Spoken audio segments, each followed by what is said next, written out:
Bismillahirrahmanirrahim. Qala Muhammad bin Husain, I'lam rahimanallahu wa iyyaka anna nabiyya sallallahu alaihi wasallam qad a'lamaka iku merohno sapa mirsakno sapa nabi ka ing sira fi hadal hadis ing dalam ikhlas hadis anna Jibril saat temene malaikat Jibril alaihi salam inna ma sa'alan nabiyya sallallahu alaihi wasallam bi hadrati ashabi ana ing ngarepe sahabate para nabi. Innama arada mesti ngersakno sapa Jibril ayu alimahum ing yen to ngeruhna sapa Jibril ing para ashab amrodinihim ing urusan agamane para sahabat. Fayam bagi mongko saejo al muslimin apa ya alamu yang to ngerti sapa al muslimin hu ing amrodinihim. Terus pikirannya Syekh Al-Ajuri bahwa Jibril menanyakan Islam dengan niat mengertikan Islam kepada para sahabatnya Rasulullah sallallahu alaihi wasallam. Artinya Jibril itu mboten takok carane sugih ngoten. Saiki wong ketakok kiai iku salah alamat. Wong alim takoki carane sugih, carane dadi bupati, terus carane duwe akeh. Wong alime dhewe ora pati titik dhuwit ditakoki. Kadang kula nggih sewani tiyang, Gus kula bojo kula kathah carane rukun piye. Wong kiyaine ora wani wae kok takoki carane rukun. Jadi intinya niku pertanyaan itu juga kita pelajari. Jibril niku tangklet urusan agama. Artinya yang perlu dingerteni itu urusan apa? Agama. Tapi kita punya masyarakat sing kadang tanya ini sesuatu yang sifatnya khadun nafsi. Terus kiai iku rapati seneng jabatan, kadang ditakoki tiyang carane dadi bupati. Nak dadi bupati salami template orang juta, nak ora dadi diarani donyane ngobos. Seloro kabeh dadi kiai. Lan kula seneng nak. Terkenal donga kula ora mandi. Mergo nak mandi ku repot. Dadi dukun. Jadi saniki repot. Kula gak ada cerita tentang Mbah Hamid Pasuruan. Diceritani bapak kula. Bapak niku riyen lami ngaji kalian Ki Hamid. Jadi dawuh beliau iku saleh zaman akhir ku repot, hisabe gede ya. Mergo terkenal wali, dongane mandi terus wong kepen sugih marani kiai, kepen wayah marani kiai, kepen jabat marani kiai. Terus ngekeki dhuwit. Mari hisab tok mergo sudah dikonversi sebagai materi. Mulane beliau pernah menangis, aku soleh-solehku ngene golek. Intinya semua yang ditanyakan itu urusan apa? Agama. Maka kata Imam Syekh Al-Ajuri, seharusnya pertanyaan itu ya urusan agama dan yang harus diketahui ya urusan agama. Maka orang Islam yang harus diketahui ya urusan agama. Terus kalau wau istifadah kalian Ghazofur, memang di depan umum itu penting supaya tidak ada al-qila wal qal. Jadi ini kan diulang-ulang bihadrati ashabi. Ini dalam ilmu hadis itu penting sekali supaya ilmu itu mutawatir. Karena kalau sampai untuk ijazah ke orang tertentu, mau aku tok sih dijazah, itu biasanya malah dibodoni. Kayak bakul, sampai tok sing tak kei diskon. Nah, gerwang ya do mong. Mulane nek ki dilkon ijazah di depan umum berarti kondang. Ada khusus bahaya. Niku mesti klenik nih. Ngene ku kanca kula sak kelas kalian Gus Munib. Jadi orang itu, makanya saya ngaji itu pede di depan umum. Karena kalau salah ya dibenarkan Gus Zofur, kalau bener juga ganjarannya akeh. Tapi nak ngaji mbek wong loro dhewean iku terus kok cocokan. Nak salah aja kodo-kodo ya kan. Jadi memang ilmu itu suka yang mutawatir saya karena validitasnya jelas. Makanya dulu itu dikaji hadis kok enggak mutawatir itu enggak mutu. Paling firrut batil ulya tentu yang apa? Mutawatir. Dikatakan bi hadrati ashabi atau ketika Nabi khutbah. Apalagi pidato Nabi di hajatil apa? Wada. Sehingga hadis ahadi itu banyak yang masalah. Karena satu ada subjektivitas rawi. Kalaupun sahih itu ada subjektivitas rawi. Seperti yang diceritakan Gus Zofur tadi. Abu Dzar itu orangnya soleh. Tapi punya subjektivitas kesolehan yang sangat individualistik. Sehingga beliau jadi, tapi kalau umum kan standarnya jelas, apa? Standarnya apa? Jelas. Ya saya teruskan. Jadi bihadrati ashabi itu menurut saya kata kunci karena pentingnya mutawatir. Terus menyangkut pertanyaan tadi yang Gus Zofur hilang, enggak semua pertanyaan harus dijawab. Sebetulnya saya juga ngeritik. Enggak semua yang diunek-unek takokno. Kadang wong takok nasib, Gus. Kita misalnya saya itu sering punya utang 1 juta, gak iso nyaur. Kadang wong takok, kula diutang 1 miliar carane nyaur piye? Wong kene diutang 1 juta ora carane nyaur kok ditakoki sing utange napa? 1 miliar. Kula nu di santri, bojone niku 3 wong sugih. Kowe iku urang kesuwan kula takok carane ngrukono bojone. Yo kene bingung piye carane. Bojo sitok wae kudu purek malah. Ditakoki. Bojo napa? Nah ternyata santri itu terinspirasi oleh cerita-cerita. Syaratnya wali itu kudu di bojo cerewet. Nak sitok wae cerewet wali apa meneh nak telu, dia cara berpikir begitu. Nah, itu yang bojo pertama itu ngancam nak masih sah dengan istri kedua ketiga mau bunuh diri. Terus dene nate nyuwun sewu melafatkan tolak. Terus takok teng kula. Niku termasuk mukroh napa mboten Gus? Karena saya melafatkan itu dipaksa diancam bojo pertama mau napa? Diware. Lah iku nang fikih kan hanya ada syartul ikrah itu mukre harus mampu mewujudkan mahaddadahu. Kena arah megat tak patah. Ini ndak kasusnya unik. Umumnya bab ikrah di fikih kan nak ora ke tak patah ini ndak. Ini kasusnya beda. Nak rabuk turuti aku mati. Itu kan bingung. Ya saya seduarian Gus Zofur ya jawab wallahu alam. Nunggu Jibril ya sudah akan datang. Artinya gini ya.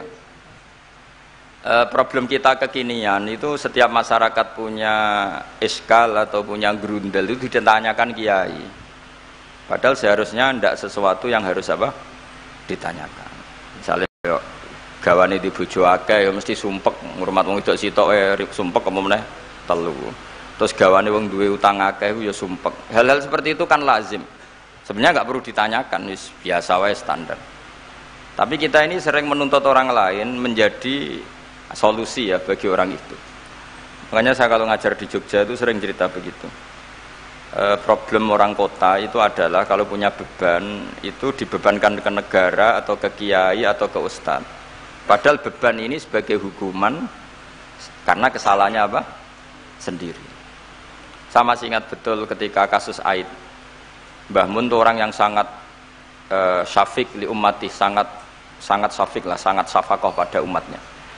Ketika ada seorang dokter peneliti obat Aid, itu sangat tertantang, dia sangat obsesi bisa menyembuhkan Aid. Aid yang karena free sex ya, bukan karena ketularan. Saya ulang lagi, yang karena seks bebas bukan karena ketularan. Itu tidak biasanya yai duko. Baru pertama itu saya melihat yai itu agak duko. Terus beliau tidak jawab, tapi setelah dokter itu pulang ngendikan begini.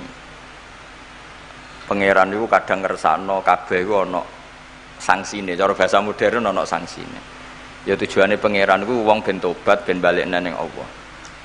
Jadi ana wong uripe ngawur diutang, ya sangsine wong urip ngawur diutang ben uripe apik. Intinya Mbah Mun mau ngendikan kesalahan iku pantese ya ana sangsine ben wong tobat. Lah saiki kiai iku nek ditakoki ngono berusaha cari solusi sanksi iku, padahal Allah kepengen memberi sanksi. Enggak sampean misalnya zaman mondok ras regep terus bareng saiki dadi kiai bingung terus kula kan dadi solusi Gus kayak donga laduni. Wong pangeran ngekeki sanksi kuwe zamane mondok ras regep. Ben ora rasane isin maca keliru di depan umum. Malah yo ijazah napa? Laduni. Jadi itu pelajaran bagi saya menurut saya. Jadi kata Mbah Mun la'allahum yarji'un itu la'allahum yantahun yang di Quran itu satu kesalahan itu pasti Allah itu menghendaki ada apa? Sanksi. Tentu maksudnya Allah baik supaya tobat. Tapi sekarang sanksi itu mau dihilangkan. Kadang konsultannya itu kayak bojo kepengen minggat. Sing lanang tak takoki kena apa? Mun lami Gus boten kula nafakoi. Ya aku yang mending normale iku minggat iku wis terlambat bojomu kepengen minggat saiki iku terlambat. Kudune wis wingi-wingi. Normale wong lanang ra tanggung jawab mencen sanksine bojone minggat. Itu cara kula kiai ini memberi napa? Solusi. Tak bila minggate ning diteng tiang tuane. Berarti bojomu pinter. Wis ngerti sing lanang ra kena deloki melok wong tuane ya menika. Dadi nah seperti itu menurut saya semua kiai itu harus kayak saya dalam bab itu. Tapi mereka nyari donga, piye bojo iki ra dicukupilah seneng. Terus golek akeh pengasih, golek jimat. Akhirnya Mbah Mun nate cerita, sing kula paling tak kenang sitok. Akhirnya kiai ini nganti lali ya. Ana wong melarat yo ijazah kiai. Berhubung kiai ini ku isin muni ra iso dijazahi duha mek donga. Kiai ini ku lali nek dhewe fakir. Akhirnya yang minta ijazah itu ditimbali Mbah Mun. Rene tak ijazahi. Kowe yo ijazah duha mbek sapa kiai iki. Lha kiai ku dhewe fakir kok jalu ijazah. Yo ijazah ya mbek aku sing wis sukses dadi kiai sugih jare ngono. Artinya apa? Bener ceritane Gus Zofur, gara-gara setiap pertanyaan niku memaksakan bisa jawab. Wis koyo ning pondok lho, wis karuan dene dhewe Joko Tuwa. Lho kok ngeke ijazah mahabbah. Dene ning pondok ganti Joko Tuwa. Itu di pondok mana-mana Gus, itu ada ijazah laduni. Padahal sing ijazah iku ya tau ra munggah. Sekolah iku ora tau munggah. Ngono dicalon ijazah laduni yo. Coba di pondok-pondok beredar gak ijazah ketemu Nabi Khidir? Beredar. Padahal yang ijazah juga gak pernah. Nah itu karena yang diceritakan Gus Zofur tadi, memaksakan bisa. Jadi karuan dekne dhewe ra iso ya santai wae. Nah, aku pengen ngipi ketemu Rasulullah itu beredar gak ijazah itu? Mungkin Pak Del kan yang pernah mengijazahkan itu. Tapi ya ora tahu. Sampe tahu ijazah niku Pak Zakaria? Oh, jadi apa? Ijazah terus ya. Karena jubir Torekoh nih. Jadi intinya kalau tidak bisa ya bilang saja tidak bisa. Sampai apa? Jangan kita lupa tadi ya. Sampai lupa daratan tadi. Karena problem negara kita termasuk itu. Semua intelektual, semua pakar kalau ditanya problem negara itu semuanya jawab. Maksudnya kan gaduh. Semuanya punya rumus, semuanya punya versi. Maksudnya gaduh. Misalnya pemerataan Indonesia rumusnya gimana? Yang satu bilang, wah ibu kotanya dipindah. Yang satu bilang harus ada sentralisasi di Jawa supaya ada kualitas A, ada kampus terbaik, ulama terbaik. Kalau diratakan nanti kemampuannya rata itu justru tidak bagus. Yang ketiga enggak, wah kualitas demokrasinya dijaga. Yang satu enggak, demokrasi tanpa ekonomi tidak bisa. Sehari santri ya sedunia rasa pikir besok mati ben. Nah itu kan karena memaksakan jawab akhirnya ada kegaduhan tadi. Zaman tabiin yang masih ada sahabat banyak. Sebetulnya bukan zaman tabiin banget karena zaman itu masih banyak apa? Sahabat. Itu mereka cara berpikir sudah semua ahlun nar itu redaksi di Quran tuh khalidina fiha, sehingga zaman tabiin sudah banyak yang berpikir nggak ada kemungkinan orang sing yukhrajuna minan nar. Sehingga terus ada kafilah itu, ada delegasi, ayo kita ke Medina, semoga kita ketemu sebagian ashabu Rasulillah. Sehingga cerita akhirnya ketemu beberapa sahabat. Di situ diceritakan ada Jabir, ada beberapa lah yang sahabat sepuh bahkan. Nah terus si Jabir ini, sahabat Jabir ini cerita kalau itu memang ada bisyafaati Rasulillah Sallallahu Alaihi Wasallam. Tapi satu kontingen ini yang tetap berpikiran tidak ada syafaat itu banyak.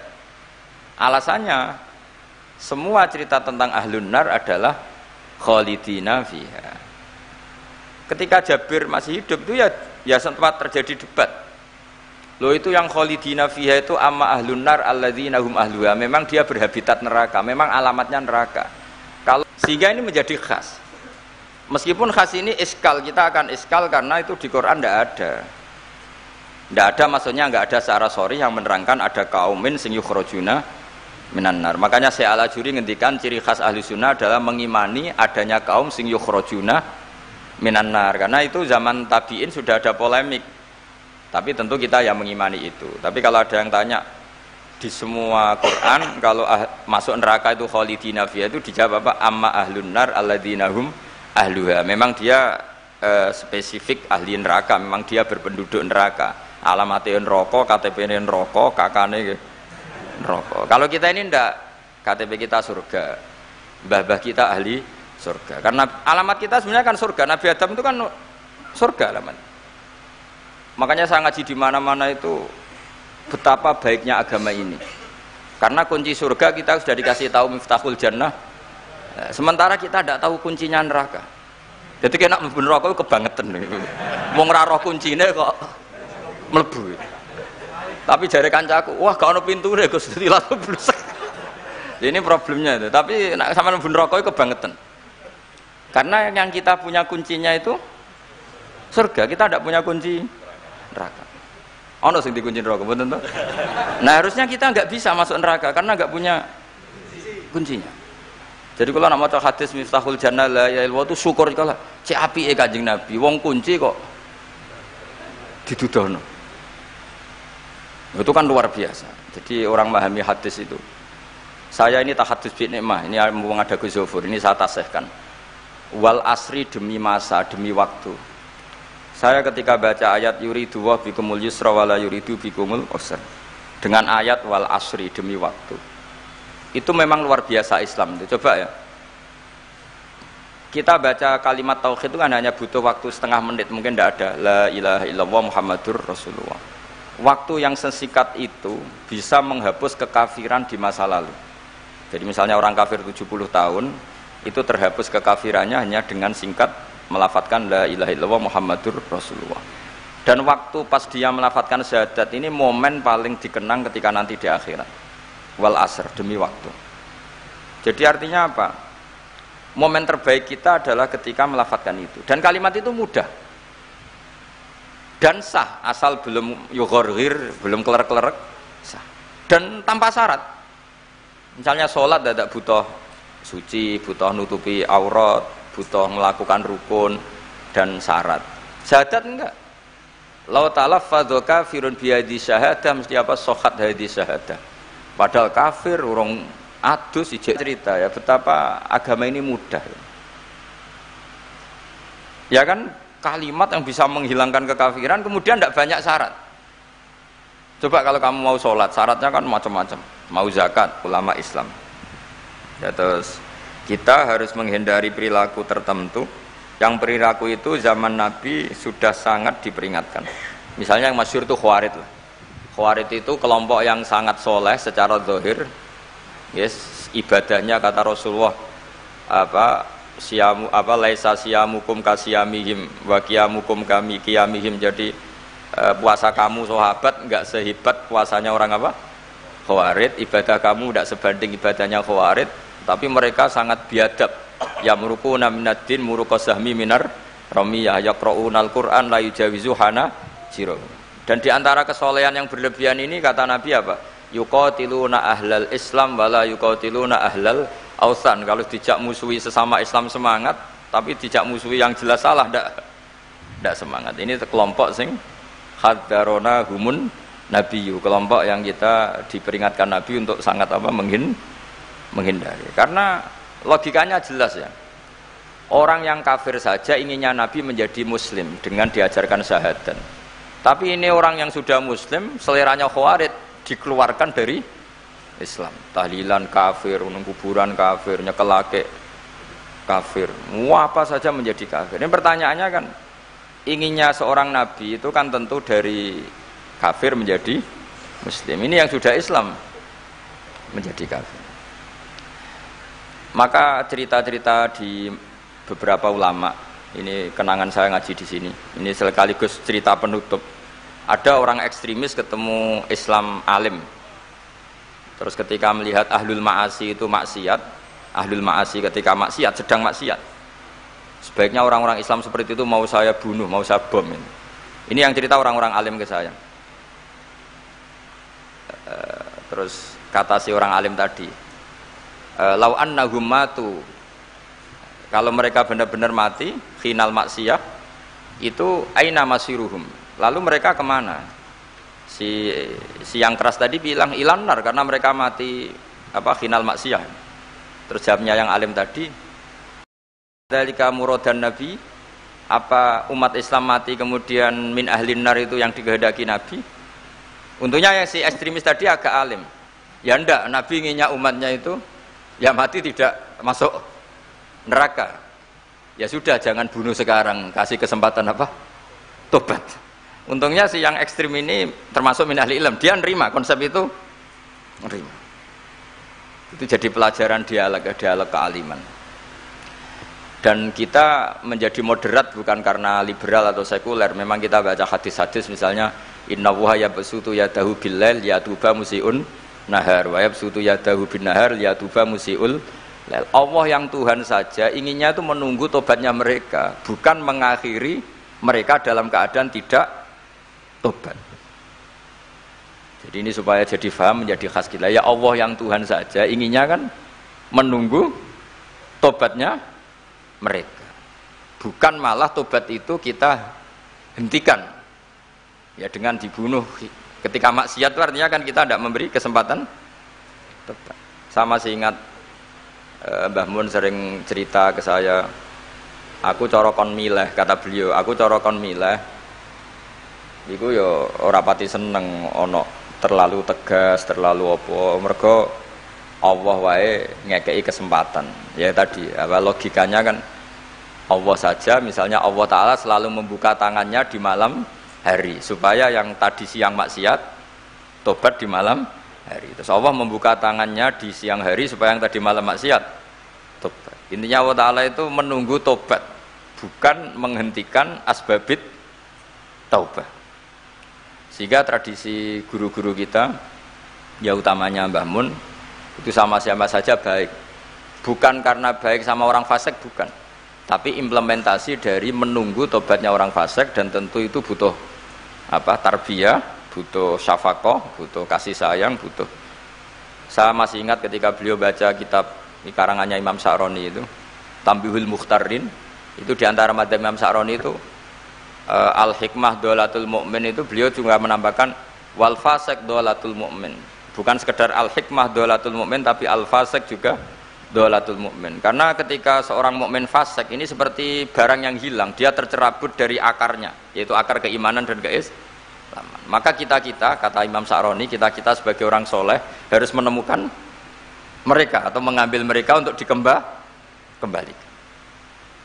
Jadi ini komitmen kita sebagai murid Mbah Mun, sebagai murid Syekhina Al-Abenya sudah ada amal, itu saja inginnya Allah sama orang Islam, kaumun yukhrajuna minan nar, bukan malah diblesno gitu. Lah ya akhirat yang notabene sudah enggak ada amal, itu saja kaumen yang mukmin, apalagi tahu mondok, apalagi grup hima, itu tapi ra usah moro neraka, kula pesene ra usah moro neraka. Itu inginnya itu yukhrajuna minan nar. Makanya kalau baca hadis itu harus ada zauq. Selain ilmu itu harus ada zauq. Betapa syafaqatu Rasulullah sallallahu alaihi wasallam. Inginnya semuanya itu yadkhulunal jannah. Kalaupun ada yang masuk neraka, yang orang Islam tuh, tetap obsesi Rasulullah, cita-cita beliau adalah yukhrajuna minan nar. Makanya masyhur itu, wala sawfa yu'tika rabbuka fatarda. Jawabe Nabi bi la arda wa wakhidun min ummati finnar. Saya tidak akan ridho ya Allah, tidak akan puas wa wakhidun min ummati finnar. Satu dari umatku min ummatil ijabah minan nar. Makanya saya setuju dengan saya Al-Ajuri, kita sebagai ahli sunnah diantara khasnya apa? Iman adanya kaum sing yukhrajuna minan nar.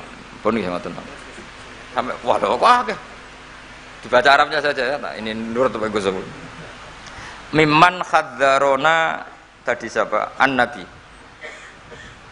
Anaman saat temne wong abada kang nyembah sapa man Allah azza wa jalla fa ya'lamu mongko ngerti sapa man anna wa azza wa jalla mutaliun gundat sing ningali ala amalihi ing atase ngamale wong ya'lamu pirsa sapa taala sirruhu ing rahasiane wong wa alaniyatahu lan alaniya wong sing ngamal sing jelas wa ya'lamu lan pirsa sapa taala ma ing perkara tufi kang nyamarno sira min amalika saking amal sira wa malan perkara tubihi kang ngetokno sira ing amal wa malan perkara turidu kang ngarepno sira bi ilmika kelan ilmu sira. Kowe ngarepno bi ilmika misale Allahu turidu am ghairah. Dadi maksude Allah ana ta kowe ngamal iku ngersakno Allah turidu am ghairahu. Dadi maksude Allah tahu amal kamu atau ilmu kamu. Apakah amal kamu ilmu kamu untuk Allah? Allah turidu am ghairahu. Apakah kowe melakukan amal itu karena Allah apa enggak? Ya'lamu pirsa sapa ta'ala asirra wa akhfa. Ya'lamu pirsa sapa ta'ala khainatal ayuni ing mripat sing khianat. Wa malan perkara tufi kang nyimpen apa suduru apa dodo. Ya'lamu pirsa sapa ta'ala ing perkara antum kang te sira kabeh ku alihi ngatasé mah. Fahdaru mongko wedya sira kabeh ing Allah. Mesti wedi Allah dengan makna mendekat ke Allah. Faman mengko te sapane wong ro'a iku jaga sapa man hadhihi ing ikilah halah.